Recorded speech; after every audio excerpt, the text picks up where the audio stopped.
Hello, I'm Ms. Twitchell coming to you from NASA's Aero Institute in Palmdale, California. Today we will be discussing the Global Hawk and its Earth science missions, specifically hurricane formation. The Global Hawk's main home is here in sunny Palmdale, California at the Dryden Flight Research Center located on the Edwards Air Force Base. The Global Hawk is called a UAV, which stands for an unmanned aerial vehicle, and is designed for Earth observation research. The mission we'll be learning about today is called the HS3 mission, which stands for the Severe Storm Sentinel Mission. In 2012, the Global Hawk began a 2-year study on hurricane formation and intensity based out of Wallops Island, Virginia. The instruments carried on the aircraft are known as its payload. The HS3 environmental payload include the Advanced Vertical Atmospheric Profiling System, or AVAPS, Scanning High-Resolution Interferometer Sounder, or HIS, and the Cloud Physics LiDAR, or CPL. The instrument that we will focus on today will be the Dropsondes, which measure pressure, temperature, humidity, and wind speed.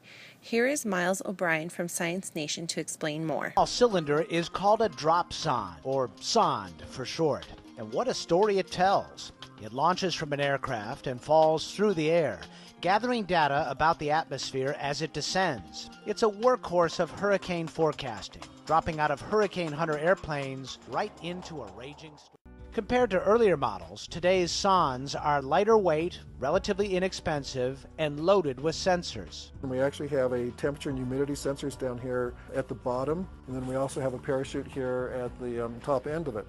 As it falls, the dropsonde checks the pulse of its surroundings 2 times a second, including pressure, temperature, humidity, wind speed, and wind direction. Here you can see an example of dropsonde data. The Global Hawk is equipped with an onboard camera and can fly for up to 32 hours at a time. Below you can see the eye of Hurricane Earl as taken from the Global Hawk camera.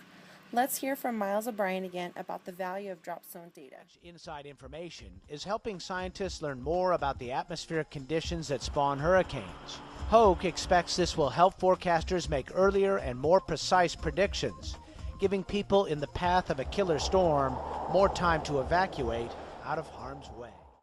Special thanks to the NASA.gov website and Science Nation for providing the valuable information used in this podcast. Thank you for your time. This is Ms. Twitchell signing off.